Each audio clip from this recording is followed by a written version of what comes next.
안녕하세요. 저는 30 중반, 이제 결혼한 지 3년 된 새내기 주부입니다. 결혼한 지 얼마 안 됐지만 작년에 시댁과는 절연하고 살고 있어요. 저도 직장인이었는데 작년부터 난임 시술을 시도하면서 지금은 직장을 그만두고 집에서 쉬고 있습니다. 난임 시술이라는 게 도저히 직장 다니면서는 시도할 수 있는 일이 아니더라고요. 이조차도 시댁에서는 되게 못마땅해 하긴 했어요. 착한 남편이 제 편이라 제가 더 이상은 힘들 일은 없습니다만 남편은 시댁과 혈연 관계이다 보니 아무리 얼굴을 안 보고 산다 해도 들려오는 소식 때문에 골머리를 썩고 있습니다. 그 모습을 옆에서 지켜보자니 저 역시 그다지 마음이 편하지는 않아요. 저는 현재로서는 시댁 식구들과 다시 연락하고 살 생각은 추호도 없습니다. 다만 이런 상황에서 남편이 시댁과 연락을 서서히 끊게 할 수 있는 방법은 없는지 여러 인생 선배님들께 조언을 구해보고자 어렵사리 사연을 신청하게 되었습니다. 솔직한 마음은 남편도 아예 연락을 끊어버리라고 하고 싶습니다만 아직은 갈팡질팡하는 것 같아요. 분명한 건 제가 안 보고 사는 건 남편도 동의했다는 겁니다. 제가 너무 스트레스 받아 하고 이혼까지 고려하니 남편이 자기 엄마랑 여동생한테 싫은 소리하고 안 보게 된 거라 제가 그 집 식구들 안 보고 사는 건 아무 죄책감이 없어요. 힘들어하는 남편이 안 됐을 뿐이죠. 남편은 단호하게 저와 자기 식구들을 끊어내더니만 정작 본인은 신우 연락이나 어머니 연락이 오면 아예 내치지는 못하는 눈치예요. 저한테 미안해서 통화도 숨어서 하는 걸 제가 몇 번 봤는데 얼마 전 신우이가 무슨 사고를 쳤는지 골머리를 썩고 있더라고요. 자기야, 듣자니까 당신 동생이 돈으로 사고 친 것 같던데 당신한테 설마 돈 빌려달라고 하는 거야? 이번엔 대체 얼마길래 그래? 내가 도와줄 수 있는 수준의 돈이 아니야. 아니, 도와줄 수 있는 수준이라고 해도 절대 이제는 도와줄 생각도 없어. 왜 이런 일이 있을 때만 나한테 죽는 소리를 하는지 모르겠다. 아무튼 당신은 걱정하지 마. 나 혼자 시달리면 될 일이니까. 옆에서 보는데 답답해서 그래. 가족이 뭔지. 나 같으면 아무리 가족이라도 그따위로 하면 안 봐. 가족이면 무조건 베풀고 퍼줘야 하는 건가? 요즘엔 안 그래. 주는 게 있으면 받는 게 있는 게 관계라는 거야. 우리 결혼할 때 생각해봐. 당신 어머니랑 동생이 어찌했는지. 나는 아직도 그때 생각만 하면 열불나. 당신도 그냥 연락 끊어버리면 속 편할 텐데 왜 굳이 연락을 하고 살아? 아버지 때문에 그러지. 돌아가신 아버지가 어머니랑 동생 챙기려고 한 것 때문에 마음에 걸려서 그래. 차라리 아버지 살아계셨으면 연락 끊고 안 보고 살았겠다 싶어. 얘기를 들어보니 신우이가 결혼하기로 한 사람에게 무슨 일 때문인지 돈을 계속 퍼주다가 파혼당했다고 하더라고요. 아니 말이 파혼이지. 예비 신랑이 연락 끊고 잠적한 거면 이건 뭐 거의 돈 떼먹고 사기친 거라 다름없죠. 근데 아마 예비 신랑이 퍼준 돈이 자기 돈이 아니었던 것 같습니다. 은행 돈이거나 사채겠죠. 남편이 답답해하는데 저도 답답했습니다. 그렇다고 돈을 퍼준다는 건 주는 순간 못 받는 돈이라는 걸 뻔히 아는 상황이었고요. 사실 신우이는 이번 결혼이 틀어진 게 처음이 아닙니다. 저와 결혼할 때 원래는 변호사 집안에 시집갈 뻔했다가 파혼당했어요. 그 뒤로 여러 남자를 전전하다가 하필 왜 그런 사기꾼에게 걸렸는지 모를 일입니다. 결혼하고 나서도 끝까지 속썩이는 존재가 우리 시댁이네요.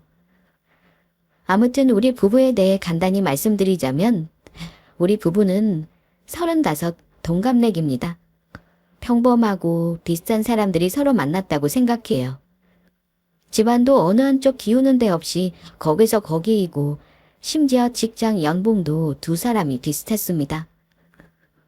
5천만 원 언저리 연봉에 직장 생활 저는 8년 차, 남편은 6년 차. 경기도 남부에 전세 아파트 대출 끼고 신혼집 마련했습니다. 어찌 보면 끼리끼리 만났다는 말이 딱 맞는 부부가 우리 부부입니다. 다만 제가 조금 급한 성격인 반면 남편은 성격이 온화한 편이에요.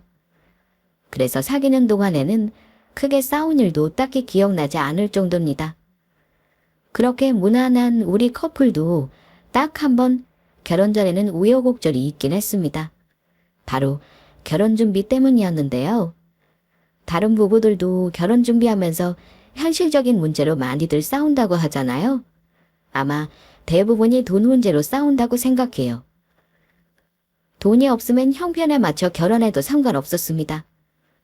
우리 둘 다 부모에게 손 벌리는 결혼은 하지 말자는 것도 사전에 동의했었고요.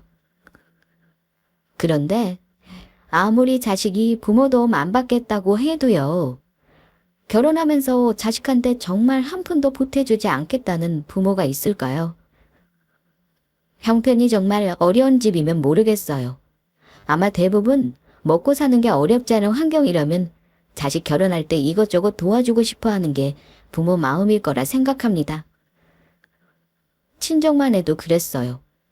우리가 영혼까지 끌어모으니 이곳 판교에 전세거리 얻을 정도는 되었는데 그래도 나머지는 대출을 3천 정도 받아야 했습니다. 결혼을 집만 가지고 하는 게 아니다 보니 다른 부대 비용을 아낀다고 아껴도 돈 들어가는 데가 많았어요. 친정엄마랑 아빠가 대출 줄이라고 마련해 주신 돈이 5천만 원 돈이었습니다. 물론 이 돈이 누군가에게는 적게 느껴질 것이고 또 누군가에게는 크게 느껴질 수 있어요. 저에게는 황송할 만큼 큰 돈이었고 감사한 돈이었습니다. 아빠가 은퇴하시고 귀농하시는 시기와 제 결혼이 맞물리면서 여유자금으로 저 결혼 비용을 보태주신 겁니다. 딸 하나 있는데 더 못 보태줘서 미안하다시면서요. 마음 같아서는 집 한 채 해주고 싶다만 아빠가 능력이 이것밖에 안 되네. 우리 딸 시집가서 빚 갚느라 허덕이만 쓰나. 그래도 이 정도면 대출이 많이 줄어들지? 김서방도 그 댁에서 조금은 보태주실 게 아니냐. 집 전세가 왜 그리 올랐는지. 예전 같으면 집 사고도 남았을 금액인데 말이야. 잘 생각해서 전세를 하던 집을 사던 니들이 감당할 수 있는 방향으로 선택해봐라. 아빠, 노후자금으로 뚝 잘라서 주는 건데 내가 이걸 편한 마음으로 어떻게 받아요. 그냥 우리가 알아서 할게요. 처음에는 저도 부모님 주시는 돈을 거절했습니다. 거절하지 말고 받아. 아빠랑 엄마가 이 돈 없다고 못 살지 않는다. 다행히 지금은 시골 내려가면서 여유자금도 두둑해. 아빠도 참. 그럼 잘 보태서 쓸게요, 아빠. 그래. 김서방 쪽에서는 별말 없고 상견 냈다 보니 그 집에서도 보태준다는 눈치던데 우리랑 비슷하게만 맞춰주면 너희들 결혼하는데 걱정은 없을 것 같구나. 하지만 저는 아빠 말에 대답을 하지 않고 그저 웃기만 했습니다. 사실 부모님께 말씀드리지 못한 게 있었거든요. 이미 상견례까지 다 치르고 날짜 잡고 집 계약만 남긴 시점이었는데 시댁에서는 보태줄 돈이 없다고 하셨기 때문입니다. 결혼할 때 대출로 시작하고 싶은 사람이 어디 있나요? 아마 없을 겁니다. 있더라도 최대한 줄이고 싶죠. 그 당시 남편이 말하기를 자기가 직장 생활하면서 월급의 상당 부분을 어머니께 갖다 드렸다고 했어요. 아마 자기도 모르게 장가갈 돈 모아두셨을 거라고 했습니다. 실제로 어머니가 그이에게 돈 받아가면서 모아주겠다고 말씀을 하셨다고 해요. 하지만 막상 결혼이 닥치자 시어머니가 황당한 얼굴로 이러셨답니다. 네 돈이 뭐니? 세상에 네 돈이라는 건 없어.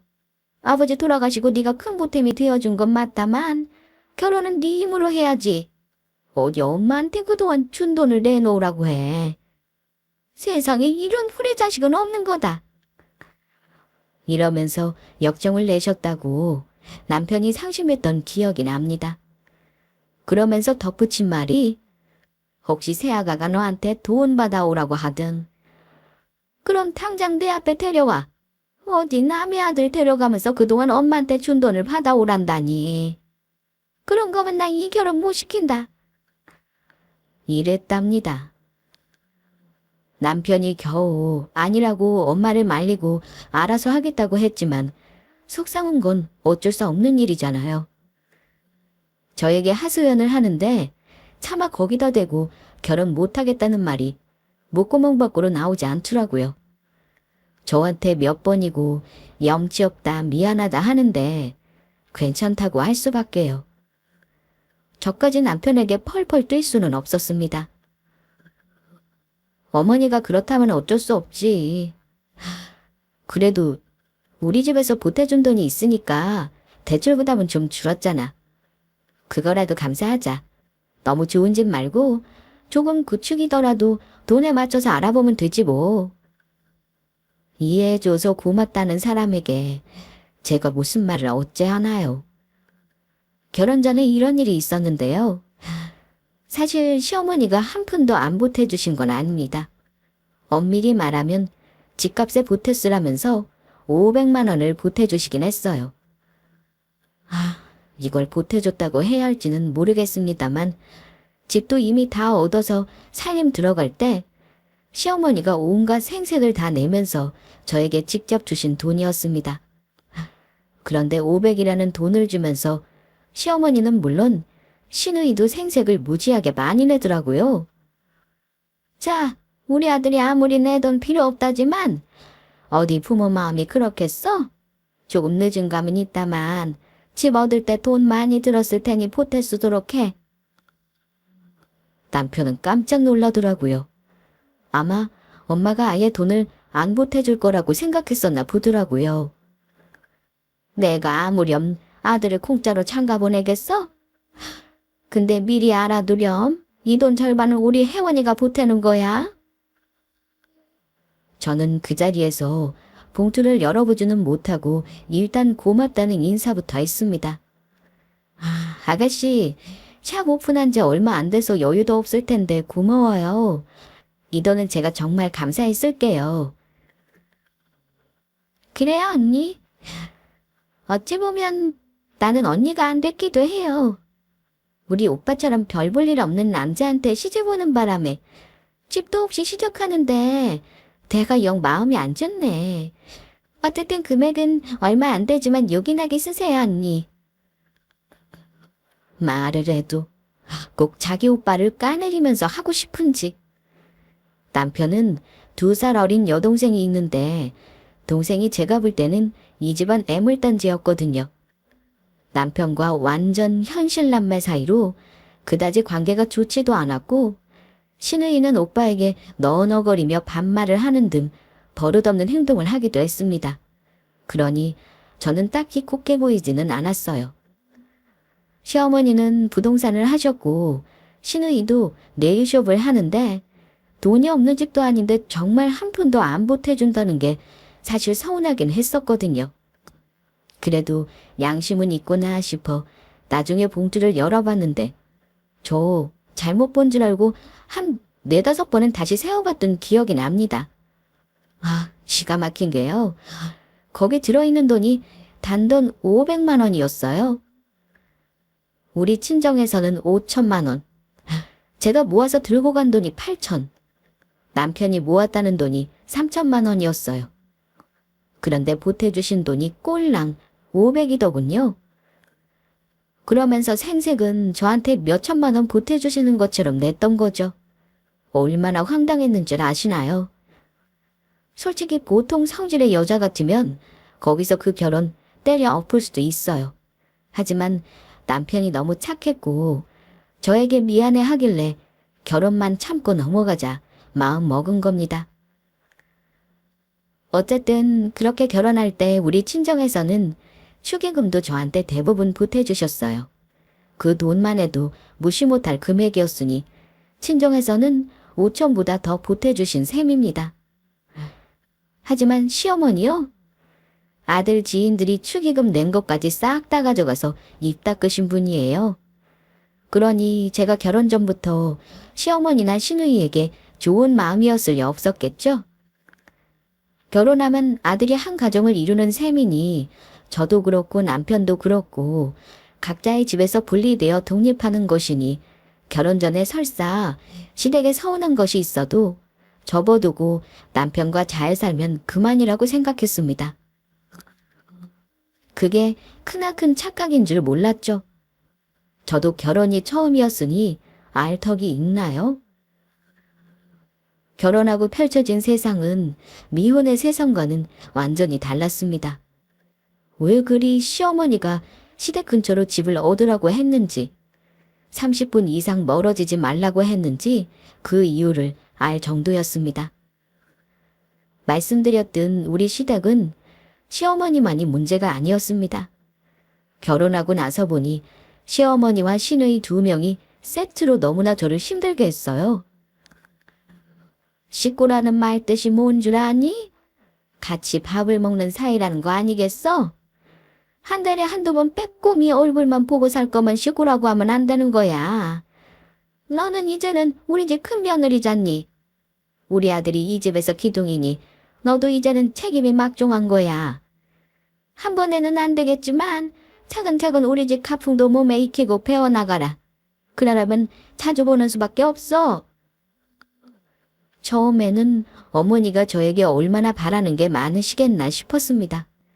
솔직히 말해 결혼할 때 뭐 대단하게 해주신 것도 없었거니와 시아버지도 안 계셔서 굳이 그 집안 제사를 지내지도 않은 것 같았어요. 그런데 저 결혼하고 나서 갑자기 가풍이니 조상이니 하시면서 며느리 의무를 강조하셨습니다. 결혼해서 독립된 가정을 이룬다는 건 우리 시댁에는 통하지 않을 것 같았습니다. 주말이면 매주 시댁에 가서 밥을 먹어야 했고요. 당연히 제가 음식 만들고 차리고 뒷정리까지 해야 했죠.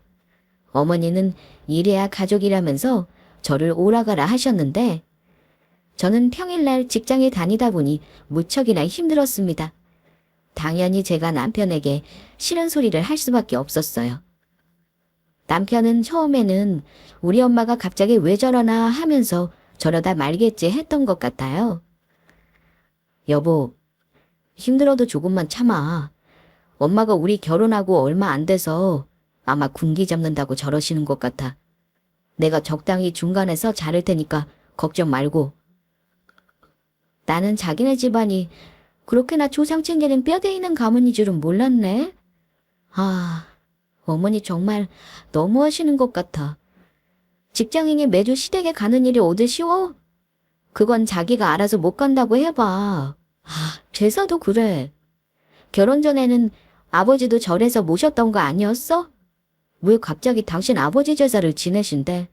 거기다 할아버지 할머니는 왜 또 나와? 어머니도 제사 지내던 분 아니라며 왜 나한테 시키시는 건지 모르겠어. 남편은 제가 힘들다고 하는 부분들 다 이해한다고 했습니다. 그래서 자주 가는 횟수도 저 없을 때 무슨 얘기가 오갔는지는 몰라도 줄이긴 했어요. 한 번은 어머니가 반찬 가져가라는 말을 잠깐 시댁에 갔더니만 시어머니는 왠지 냉랭하고 시누이는 뾰족눈을 하고 있길래 무슨 일인가 물어봤어요. 혹시 나 모르는 일이 있나 해서요. 그랬더니 시누이 하는 말이 새언니는 남편 잘 만나서 참 좋겠어요.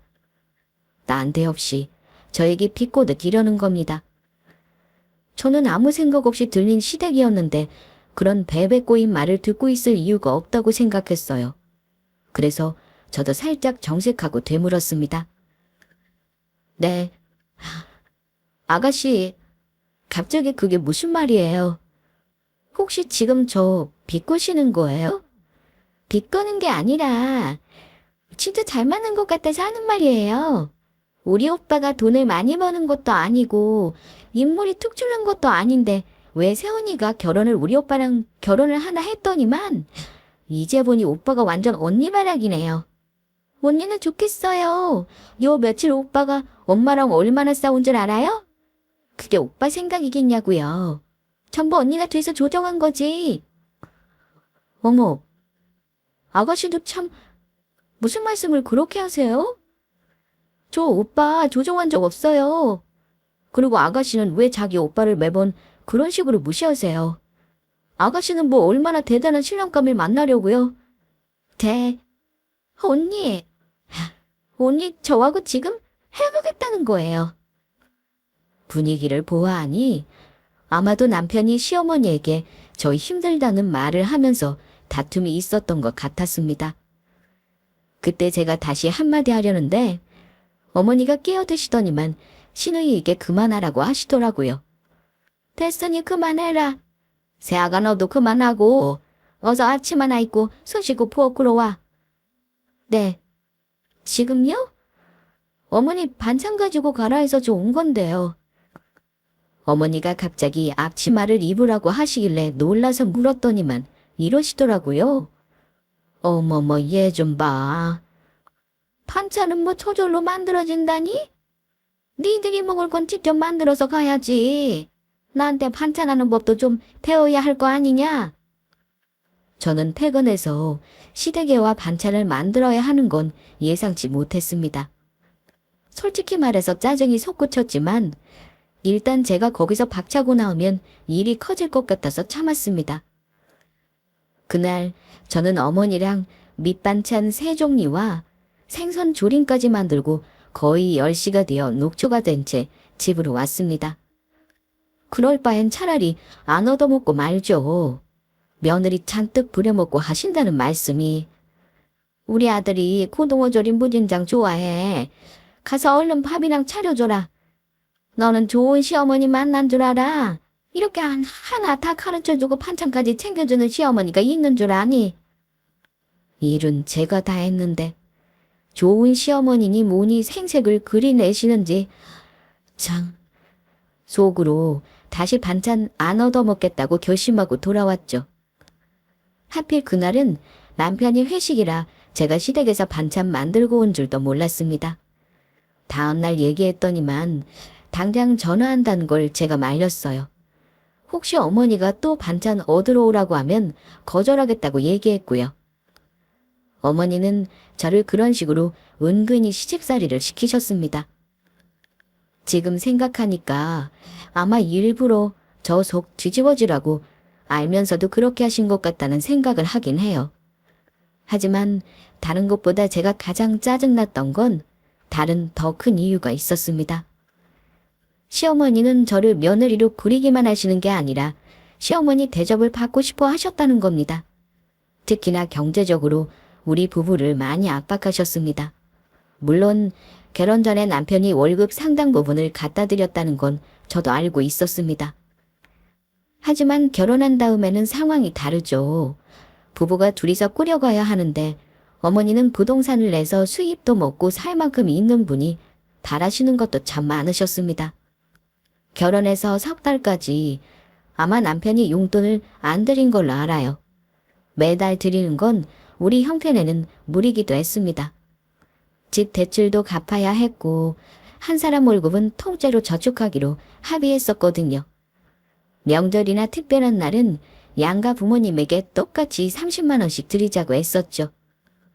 그런데 시어머니는 결혼 전 남편에게 받던 돈을 그대로 받을 줄 아셨는지 한 번은 우리 둘을 오라고 하셔서는 서운하다고 나무라시더라고요.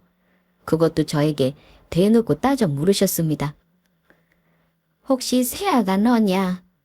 네가 우리 아들한테 용돈 드리는 거 그만하라고 했어? 엄마, 우리 와이프가 그런 말을 나한테 왜 해요? 나 결혼했으면 이제 나도 먹여 살릴 가족이 생기는 건데 당연한 거죠. 결혼 전에 저 엄마한테 월급 거의 다 드리고 할 만큼 했잖아요. 저희 대출도 있고 돈 나갈 거 많아요. 죄송하지만 앞으로는 명절에만 드릴 겁니다. 어머머. 이래서 자식 키워놔봐야 소용없다는 소리를 하는 거구나. 누가 들으면 네가 엄마한테 수억 갖다 바친 줄 알겠어. 예. 결혼했으면은 하기 전보다, 응? 더 부모한테 잘해야지. 너 결혼할 때 엄마가 힘든 와중에 돈 마련해서 보태준 건 기억도 못하는 거냐? 결혼했으니까 이제는 둘이서만 살아야 한다. 뭐 이런 생각하고 있다면 버리는 게 좋아. 긴 말 안 할 테니 동호 너 결혼 전에 주던 거 네 판절로 줄여서 다음 달부터 통장으로 넣어라. 막무가내로 돈을 넣으라 하는데 저는 대답도 못하고 있었죠. 그런데 남편이 온순하기만 한 줄 알았지만 자기 할 말은 또 하더라고요. 엄마, 제발 생색 낼 걸 내세요. 저야말로 엄마한테 서운한 거 많고 할 말도 많은데 결혼했으니까 참고 사는 거라고요. 엄마가 나한테 뭐 수천만 원 보태주셨어요. 겨우 500만 원 보태준 거 이 사람도 다 알아요. 말씀드렸지만 우리 형편에 결혼 전보다 절반으로 줄여서 드리는 것도 무리예요. 그렇게는 못해요, 엄마. 어머니는 얼굴까지 시뻘개지며 노여워하셨습니다. 하지만 며느리 앞이라 체면을 차리는지 거기서 패악을 더 떨지는 않으셨네요. 그나마 남편이 저 마음속에 생각만 하고 있던 불만을 다 말해줬으니 다행이죠. 아들 장가 보낼 때 500만 원 보태주신 거요?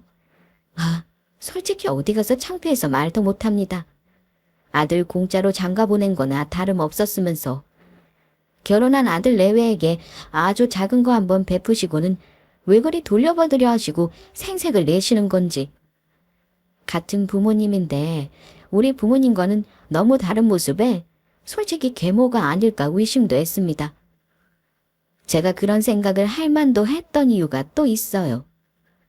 시어머니는 저한테는 아들 귀하다고 하시면서 시누이는 또 얼마나 아끼는지 몰라요. 같이 밥 먹고 나서 늘 설거지는 제 몫이었는데 남편이 동생에게도 너도 하라고 한 소리 하면 시어머니가 신우를 얼마나 감싸고 도는지 모릅니다. 그건 네 동생이 왜 해? 시집가면 어려니 할 텐데 엄마랑 같이 사는 동안은 안 거들어도 된다. 엄마, 나 시집가서도 안 하고 살지도 몰라. 우리 그이는 나 손에 물 한 방울 안 묻히고 살게 해준댔거든. 사모님 소리 들으면 살 거니까 걱정 마. 그래, 우리 딸은 공주 팔자니 당연히 공주처럼 살아야지. 이러면서 둘이 주고받는데 얼마나 얄미웠는지 몰라요. 며느리 손에는 물 묻혀도 자기 딸은 절대 안 된다는 모순적인 태도가 너무 혐오스러웠습니다. 자기 딸은 귀하다면서 남의 집 딸인 저는 함부로 부려먹는다 말이죠. 아들한테는 용돈 달라 뭐 달라 도리와 의무만 강조하시면서 딸한테는 유독 관대하고 너그러우신 건 물론 뭐든 다 해주고 싶어 하시는 분이 우리 어머니였습니다. 제가 볼 때는 공부도 못하고 속개나 썩었던 딸인 듯 싶은데 어떻게든 시집은 보내려고 미용이고 네일 아트고 공부시켜놓고 가게를 하나 내준 거더라고요. 나이는 30이 다 되어서는 정신 못 차리고 백마탄 왕자 비스름하게 기다리는 굴빈 여자의 전형이랄까요. 왜 취집해서 팔자 편하게 하려는 여자들 아시죠? 딱 그게 우리 시누이 사고방식이었어요. 시누이는 자기 오빠는 돈도 없고 별 볼 일 없다고 무시하면서 자기 남자친구는 이런 사람이라며 저에게 자랑을 많이 하긴 했습니다. 만나는 사람이 변호사인데 달에 얼마를 번다는 둥, 집안이 대단하다는 둥, 만나는 사람 형은 의사고 아버지는 교수라는 둥. 그때 시누이 말 듣고 속으로 그런 사람이 왜 아가씨를 만나나 하고 생각했지만 결혼이라는 거 저도 해봐서 대충 알잖아요. 결혼식장 들어가 봐야 진짜 결혼하는 거다 생각했죠. 근데 결혼하겠다는 말이 빈말은 아닌지 저 결혼 2년 다 되어갈 무렵에 결혼할 사람을 집에 데려와서 인사를 시키긴 했습니다. 글쎄요. 저만의 생각인지 모르겠습니다만 저는 시누이가 데려온 예비신랑이 그다지 시누이에게 절절하지 않아 보인다고 느꼈습니다. 안달난 쪽은 오히려 시누이와 시어머니였죠. 그런데 신우이가 결혼한다고 했을 즈음 우리 부부 사이에는 근심거리가 있던 때였습니다. 우리 부부는 결혼 1년 넘어가면서 자연 임신을 시도했지만 제가 건강이 그다지 좋지 않았습니다. 저도 30 중반에 들어서는 나이인데다 난임 판정으로 받아서 마음이 급했죠. 그래서 중요한 시기가 지나가기 전에 우리 부부는 제가 일을 그만두고 당분간 건강과 아이 갖는 일에 집중하기로 결정했거든요. 물론 양가 부모님도 다 알고 계셨습니다. 그런 때에 결혼을 한다고 갑자기 선언을 했어요. 결혼하는 거야 뭐 당연히 자기 마음이니 할 수는 있죠. 다만 우리 부부가 경제적으로 좀 긴축 재정을 할 때이다 보니 신우이가 결혼하더라도 큰돈은 축의금으로 내놓기 어렵다는 게 마음에 걸리긴 했습니다. 신우이는 상견례를 하고 본격적으로 결혼 준비를 하기 시작했는데요. 듣자니 신우가 만만치 않은 시모를 만났다 싶었습니다. 예식을 서울의 호텔에서 해야 한다느니 집에 맞춰서 예단과 혼수 목록을 보냈는데 무려 1억 원 돈이었다고 해요. 신우 예비 신랑은 서울의 10억짜리 아파트를 해오는데 여자가 30%는 해와야 하냐는 거 아니냐며 처음에는 3억 돈을 불렀다고 들었어요. 저는 그 말 듣고 입이 떡 벌어졌었죠. 물론 저 같으면 그 대목에서 이미 파혼했을 겁니다. 제가 볼 때는 신우가 그 집에 시집가면 우리 시어머니가 저 시집살이 시킨 거에 100배는 힘들 거 당첨이었습니다. 도대체 신우는 왜 자기 스스로 제 무덤을 파는지 이해할 수 없었습니다. 남들 부러워하는 부자 남편의 호텔 결혼식이 그렇게까지 인생에서 중요한 건지 모르겠습니다. 한동안은 얼굴 보기만 하면 신우랑 시어머니는 시집갈 돈 마련하는 문제로 맨날 다투거나 골머리를 앓고 있었죠. 신우는 결혼 틀어지면 절대 안 된다면서 시어머니에게 돈을 마련해달라고 떼를 쓰고 있다고 들었습니다. 남편도 보다 못해 신우에게 전화해서 적당히 하라고 화를 냈지만 돈 보태줄 거 아니면 입 다물라고 있으란 소리만 들었다네요. 결국 보다 못한 남편이 식구들 모임 때 한마디 했었고요. 그런 결혼을 왜 해? 아니 너 돈 모아놓은 거 많아. 엄마가 가게 내주면 뭐해? 장사하다 빚만 졌다며. 너네 시댁에서 무리한 요구하는데 그 결혼을 굳이 왜 하냐? 아, 엄마도 그래요. 혼수비 1억이 말이 되냐고요. 엄마가 보태줄 능력 없으면 고민할 것도 없는 거 아니에요? 오빠는 모르는 소리 하지 마. 결혼할 때 1억 드는 게 무슨 대수야. 결혼하면 평생 내가 그보다 더 많은 돈을 들어주고 살 텐데. 오빠는 하나만 알고 둘은 모르네. 앞날을 내다볼 줄 몰라? 대출이라도 받든 아님 집이라도 팔아서 일단 나 결혼 비용은 마련해줘야 할 거 아니야. 엄마, 그냥 집이라도 팔자니까. 아유, 그렇다고 어째 집을 판다니. 어떻게든 방법을 찾아봐야지. 호텔 예식비만 해도 어마어마해서 숨이 막히는구나. 네 시댁에서 1억 요구한 거에 예식비는 별도인 거지. 당연히 별도지 엄마. 반반씩 해도 거의 3천만 원은 들지 않을까. 축의금이 그만큼 들어올 리도 없는데 진짜 걱정은 걱정이다. 자기 오빠 은근히 돈 없다 무시하고 자기는 시집 잘 갈 거라고 노래를 부르더니만 그렇게 돈질하라고 가는 게 시집 잘 가는 건가요? 저는 잘 모르겠더라고요. 그런데 어쩐지 돈 없다 두 모녀가 노래를 부르는 게 불안했습니다. 결국은 그 불똥이 저에게 튀더라고요. 제가 직접적으로 결혼을 결심한 계획이기도 했는데요. 시어머니가 한 번은 남편 없이 저만 시댁에 오라고 긴히 상의할 곳이 있다고 하는 겁니다. 그때부터 솔직히 저는 불안했습니다. 안 가자니 저 직장 그만두고 임신 이후에 몸 관리하는 거 뻔히 아시는데 거짓말을 할 수도 없었죠. 그날 시댁에 갔더니만 신우도 같이 있었는데요. 두 사람 표정을 봤을 때 무슨 착당모 일을 하긴 했구나 짐작은 하고 있었습니다. 아니라 다를까. 쓸데없이 저 몸은 괜찮냐 난임 시술 비용이 비싼데 지원은 받느냐 등등 시답잖은 질문을 하시더니만 본론을 말하더라고요. 저기, 예. 너도 알고 있겠지만 우리 혜원이 결혼 비용 들어가는 게 만만치가 않아. 아무리 치었자도 우리 형편이 1억 돈은 무리다. 그러니 오빠 내매도 힘을 좀 보태줘야 할 때 싶구나. 언니, 저 이 결혼 놓치면 아예 다른 사람은 만나지도 못해요. 지금 그 댁에서 맞춰달라는 조건 최대한 맞춰주고 내가 나중에 결혼하고 나면 전부 다 파줄 테니까 언니 저 좀 도와줘요. 네? 두 사람이 한꺼번에 저에게 도와달라는 말을 하는데 저는 황당하기 이를 데가 없었죠.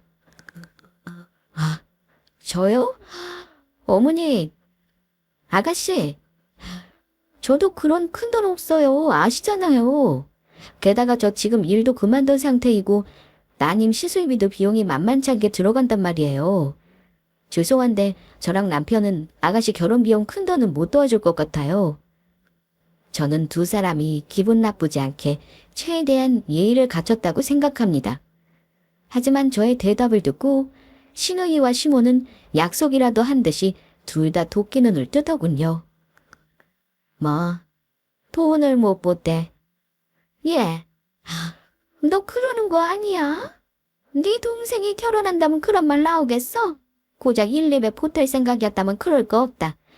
그런 돈은 도움도 안 된다. 대체 어머니는 얼마를 원하시나 싶어 저도 다시 되물었습니다. 그럼 어머니랑 아가씨는 대체 저희가 얼마를 보태길 바라시는데요. 그러자 어머니가 헛기침을 하시더니만 정말 어이없는 금액을 말하시는 겁니다. 너도 들어서 알고 있지? 실은 1억 돈이 필요해. 1억을 좀 니들이 보태줘. 우리 돈으로는 예식 비용만 충당해도 벅차지 뭐냐. 도저히 혼수에다는 맞춰줄 여력이 없어. 혜원이 시집 보내자고 집을 팔거나 빚을 질 수도 없는 노릇 아니냐. 니들이 좀 보태. 결혼해서 니들 집 사려고 돈 모았지. 그 돈으로 좀 보태줘. 우리 혜원이 시집가면 1억 돈 갚는 건 일도 아닐 거야. 저는 생각해 볼 것도 없이 싫다고 단호하게 말했습니다. 어머니, 1억이라니요? 저희 그런 돈 없어요. 어디 가서 이런 경우 있는지 좀 물어보세요. 아무리 오빠 보고라지만 1억을 보태라고요. 아, 저는 그렇게는 못해요, 어머니. 돈도 없고요. 돈이 없으면 결혼은 무리하게 뭐하려요. 전 이렇게까지 하면서 아가씨 결혼시키려는 거 이해가 안 가네요. 예, 그 집안이 어디 보통 집안이니? 처음에 3억 얘기하는 거 겨우 1억 돈으로 맞춘 거야. 그것도 못 맞춰준다고 하면 그 댁에서 우리 혜원이를 며느리로 받아들이겠어? 긴말하기 싫다. 니들이 대출을 받아서라도 보태줘. 그냥 달라는 거 아니고 천천히 갚는다고 하잖아. 어머니가 대출 받는 건 싫으시면서 왜 저랑 우리 그이한테 이러세요? 막말로 어머니 저희 결혼할 때 보태주신 것도 없잖아요. 돈 얘기하는 거 지사에서 한 번도 말 꺼낸 적 없던 저였지만 어머니 요구가 너무 황당해서 저도 저런 말이 나오고 말았습니다. 그러자 어머니는 아까보다 더 역정을 내셨습니다. 예, 대출 안 보고도 방법이 있으면서 왜 그래? 너 퇴직금 받았잖아. 내가 모를 줄 아니? 받은 퇴직금 1억 훌쩍 넘는 거 내가 모를 줄 알아? 그 돈으로 보태주면 모두가 마음이 편할 거 아니냐. 꼭 내 입으로 이렇게 말을 해야겠니? 내가 너희 결혼할 때 왜 해준 게 없어? 돈 500원 돈이 아니야? 퇴직금 받은 거 당장 내 계좌로 보내거라. 더는 말 안 하마. 어머니가 제 퇴직금을 무슨 권리로 달라고 하시는 건데요. 저는 싫어요. 여윳돈이 있으면서 왜 없는 척하는 거냐? 그 돈 없어도 니들 굶어 죽는 거 아니잖아. 퇴직금 그거 보태줘. 그래야 우리 혜원이 시집 무사히 간다. 무사히 시집만 보내놓으면 내가 다 갚아준다고 약속할게. 이미 어머니는 저에게 돈을 얻어낼 작정을 단단히 했더라고요. 물러설 기색이 없어 보였기에 저도 결단을 내려야 했습니다. 어머니, 우리 부모님이 보태주신 돈이 5천만 원이었던 거 아시죠? 어머니는 아들 장가 보내면서 고작 500 보태셨어요. 근데 저한테 딸 시집 보낸다고 1억을 보태라고요. 됐거든요. 500만 원 전부 그대로 돌려드릴 테니까 차라리 오늘 이후에 연 끊으시죠. 저는 이런 식으로 어머니랑 아가씨 절대 못 보고 살겠네요. 세상에, 1억을 내놓으라니. 이런 경우는 없어요, 어머니. 저는 너무 화가 난 나머지 어머니에게 돈 500만 원을 돌려드리고 연 끊자는 말을 했습니다. 그랬더니 시모와 시누이는 난리가 났죠. 고성이 오가고 2년 전형까지 찼더라고요. 나 2년? 남편이 너 감싸고 논다고 시가 식구들한테 이렇게 함부로 하는 거니? 자오지 않을. 누구 맘대로 며느리인 네가 보고 안 보고를 정한다는 거야? 안 보려면 너 나오지 말어. 내 아들은 가족 외면할 놈 절대 아니다. 네, 그럼 저는 그놈의 식구 타령 지겨워서 오늘부로 탈퇴합니다. 어머니 아들한테까지 절연하라고 강요할 생각 없으니 안심하고요. 하지만 아무리 구워 삶으려 해봤자 돈 문제는 마음대로 못하실 거라는 것만 알아두세요. 좋아. 너 이 집 나가면 싹싹 튀긴 전에는 다시 못 올 줄 알아라. 그렇게 시댁을 나온 저는 너무 화가 난 나머지 퇴근해서 오고 있는 남편에게 전화해 이혼하자는 말까지 했습니다. 도저히 당신 가족 버틸 수 없으니 이혼하자고 했어요. 이혼이라니? 갑자기 당신 무슨 일인데 그래? 혹시 우리 엄마가 당신더러 또 뭐라고 한 거야? 내가 엄마한테 얘기할까? 간단한 문제가 아니야. 어머니가 글쎄 당신 동생 결혼비용 1억을 보태라잖아. 나 그 돈 못 보탠다고 차라리 절연하겠다고 하고 집으로 와버렸어.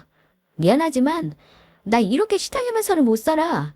안 보고 살던지 아니면 나 당신하고 이혼이라도 하고 마음 편히 살래. 놀란 남편은 부랴부랴 퇴근해 자초지정을 저에게 듣더니만 늦은 시간임에도 불구하고 시댁으로 달려갔습니다. 물론 저는 따라가지 않았어요. 한참 후엔가 제 전화통에 시모와 시누이가 번갈아 전화를 하는데 저는 받지 않았습니다. 그랬더니 문자 폭탄이 오더라고요.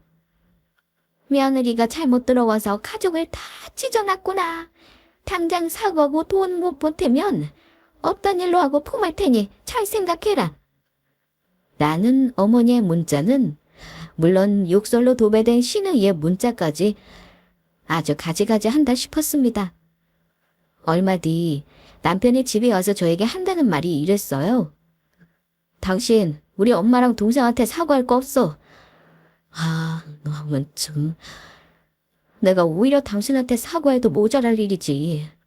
이러기라니. 우리 엄마도 그렇고 혜원이도 그렇고 아주 탐욕에 눈이 멀었더구만.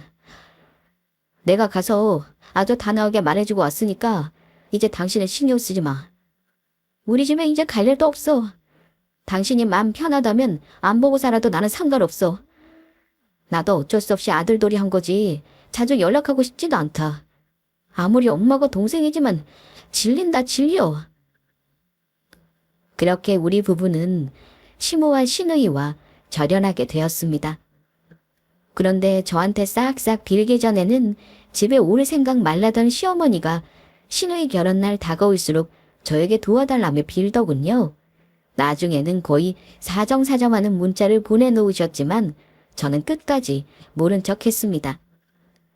남편은 어쩔 수 없이 가끔 연락을 하는 듯 했지만 저는 완전히 차단해줘서 1년 넘게 마음 편히 살고 있네요. 시누의 결혼은 어찌 됐냐면요. 결국은 돈을 맞추지 못해 파혼했다고 들었습니다. 애초에 그 댁에서는 파혼을 염두에 둔 게 아닌가 싶기도 해요. 제가 상견례 때 느낀 거지만 그 집 시어머니가 우리 집을 깔보는 모습이 역력했거든요. 아무튼 파혼 후 시누이는 상심이 컸긴 했다고 하더군요. 가게 문도 한 달이 넘게 닫고 집에서 두문불출했다고 하는데 그런 아픔을 겪고 나서 조금은 성숙해질지 모를 일입니다. 솔직히 말하면 사람 바뀌는 게 쉽지 않은 일이라 정신 차리기는 글러먹은 것 같긴 합니다. 앞으로 또 다른 남자 찾아다니는 게 아마 이번 일을 평생 후회하며 살아가게 될 것 같다는 예감이 드네요. 제발 시어머니라도 딸 자식만 싸고 돌지 말고 현실을 정확하게 판단하고 사시길 바랄 뿐입니다.